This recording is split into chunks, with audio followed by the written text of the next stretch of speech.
Anthropology option, దీని గురించి కొన్ని అపోహలు ఉన్నాయి. ఆంథ్రోపాలజీ అంటే ఇదేదో సైడ్ సబ్జెక్ట్, టర్మ్స్ చాలా టఫ్గా ఉంటాయి, ఓన్లీ సైన్స్ బ్యాక్గ్రౌండ్ వాళ్ళు మాత్రమే తీసుకోవాలి anthropology. This is a wrong conception. Anthropology అనేది ఒక స్కోరింగ్ సబ్జెక్ట్, సివిల్స్ ప్రిపరేషన్లో చాలా యూస్ఫుల్ అవుతుంది. డ్రై రన్ కన్నా, I mean to say dry run అంటే subjects which is hard to remember. So ఎంత థియరీ రాసా, ఎన్ని పాయింట్స్ రాసా అన్ని మార్క్స్ రావు. కానీ anthropology is a productive subject. కొన్ని టర్మ్స్ యూజ్ చేసి ఎఫెక్టివ్ వేలో దీన్ని ప్రజెంట్ చేయొచ్చు ఆంథ్రోపాలజీని.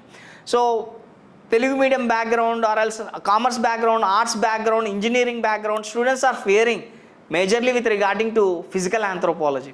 Physical anthropology there are 4 papers, 4 పేపర్లు ఉంటాయి ఆంథ్రోపాలజీలో.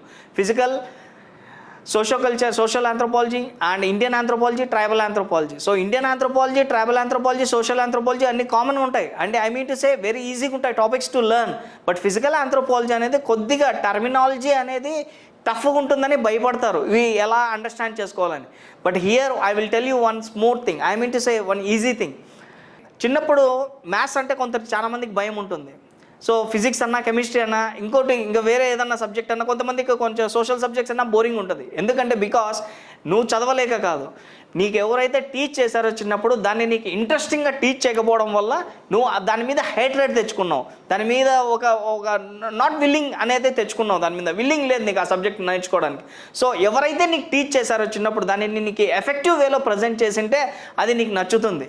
సో అలాగా ఈ ఆంథ్రోపాలజీ అనేది కూడా ఈజ్ అన్ ఈజీ సబ్జెక్ట్ అనే ఒక విధానంతో నీ మైండ్లోకి ఈ సబ్జెక్ట్ని ఎక్కించారంటే, so everybody will learn the subjects in a effective way. చాలా స్కోరింగ్ అవకాశం ఉంటుంది. సో ఆంథ్రోపాలజీ అనేది ఎప్పటికీ కూడా scoring subject. And apart from that నీకు చాలా ఇంట్రెస్టింగ్గా చెప్పే వ్యక్తి ఉంటే ఈ సబ్జెక్ట్ అనేది నీకు చాలా ఇంట్రెస్టింగ్గా ఎక్కుతుంది. Respect towards my Guru doctor Ashok IAS sir.